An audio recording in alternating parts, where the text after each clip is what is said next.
నమస్తే, welcome to are Telugu. యూట్యూబ్లో వీడియోలు చూస్తూ తన భర్త చెవిలో గడ్డి మందు పోయించి చంపించింది ఒక భార్య.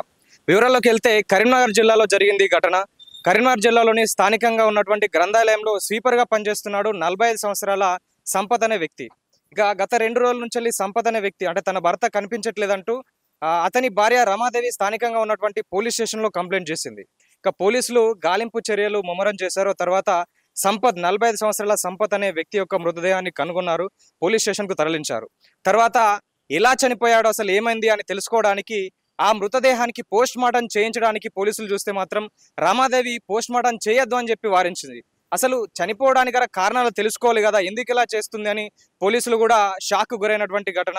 తర్వాత ఆ చనిపోయినటువంటి వ్యక్తికి సంబంధించినటువంటి కుటుంబీకులు ఖచ్చితంగా పోస్ట్ మార్టం చేయాలి, ఇతను చనిపోవడంలో తన భార్య హస్తం కూడా ఉండి ఉంటుందని వాళ్ళు పోలీసులకు కూడా చెప్పడంతో ఈమెను గట్టిగా ప్రశ్నించడం జరిగింది. ఆ తర్వాత అసలు విషయం బయటపడింది.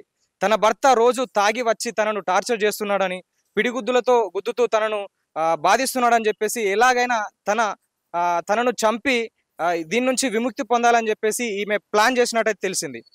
ఎలా చంపింది, ఎవరు చంపారని చూసుకున్నట్లయితే ఈమె రమాదేవి అవుతుందో స్థానికంగా ఉన్నటువంటి ఏరియాలో సర్వపిండి అమ్ముతూ ఎంతో కొంత అమౌంట్ సంపాదిస్తుండేది. ఇక అక్కడికి సర్వపిండి కోసం వచ్చినటువంటి 50 సంవత్సరాల రాజయ్య అనే ఒక వ్యక్తితో పరిచయం ఏర్పడి ఆ పరిచయం కాస్త బలపడి అక్రమ సంబంధానికి దారితీసింది. సో మొత్తం మీద వీళ్ళిద్దరు కలిసి ప్లాన్ చేసి ఒకవేళ సంపత్తు అతన్ని చంపినట్లయితే ఇటు ఈమెకు విముక్తి ఉంటుంది, తర్వాత వీళ్ళ సహజీవనం కూడా సక్రమంగా కొనసాగుతుంది అనే ఉద్దేశంతో ఎలాగైనా సంపత్తును చంపాలని వాళ్ళు ప్లాన్ చేశారు. ఇక దీనికి సంబంధించి ఇతని భార్య ఏవైతుందో రమాదేవి యూట్యూబ్లో వీడియోలు చూసి ఈ గడ్డి మందు చెవిలో పోసినట్లయితే అది మెల్లగా మెదడు వరకు పాకి మనిషిని చంపేస్తుంది అని తెలుసుకున్నటువంటి రామాదేవి అదే విషయాన్ని రాజయ్యకి చెప్పింది. సో రాజయ్య మరియు అతనికి సంబంధించినటువంటి ఇంకొక ఫ్రెండ్ శ్రీనివాస్ కలిసి బొమ్మకల్ ఫ్లైఓవర్ దగ్గర తాగి ఆ తర్వాత ఈ సంపత్కు ఫోన్ చేసి అతను కూడా పిలిపించుకున్నారు.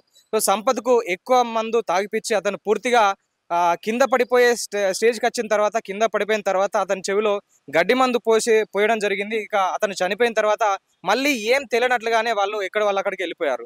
తర్వాత తెల్లారి మళ్ళీ ఈమె పోలీస్ స్టేషన్లో కంప్లైంట్ చేసింది. సో ఈ విషయం మొత్తం పోలీసులకు పూసగుచ్చినట్టు చెప్పింది అతని భార్య, చనిపోయినటువంటి సంపత్ యొక్క భార్య రమాదేవి. సో ప్రస్తుతం ఇలా ఉంది పరిస్థితి. అటు అక్రమ సంబంధం కోసమని కావచ్చు, లేదంటే ఇటు భర్త ఇబ్బందులకు గురి చేస్తున్నా అని చెప్పి ఒక భార్య రమాదేవి అయితే తన భర్తను చంపించింది. కాకపోతే విషయం ఏంటంటే ఈ రమాదేవికి సంపత్కు ఇద్దరికి ఆల్రెడీ 2 పిల్లలు ఉన్నారు. 20 సంవత్సరాలు దాటిన పిల్లలు అవుతున్నారు. సో ప్రస్తుతం వాళ్ళ భవిష్యత్తు గురించి ఆలోచించాల్సినటువంటి తల్లిదండ్రులు వేరే అక్రమ సంబంధం కోసం ఈమె వెళ్ళడం, తర్వాత ఇతను కూడా ఇబ్బందులకు గురి చేయడం. సో మొత్తం మీద అయితే ఒకళ్ళు చనిపోయారు, ఒకరికి జైలుకి వెళ్ళే పరిస్థితి అయితే ఉంది. సో ఇది పరిస్థితి. కరీంనగర్ జిల్లాలో జరిగింది ఇలాంటి దారుణమైనటువంటి సంఘటన. కెమెరామెన్ సల్మాన్తో రాంబోగే.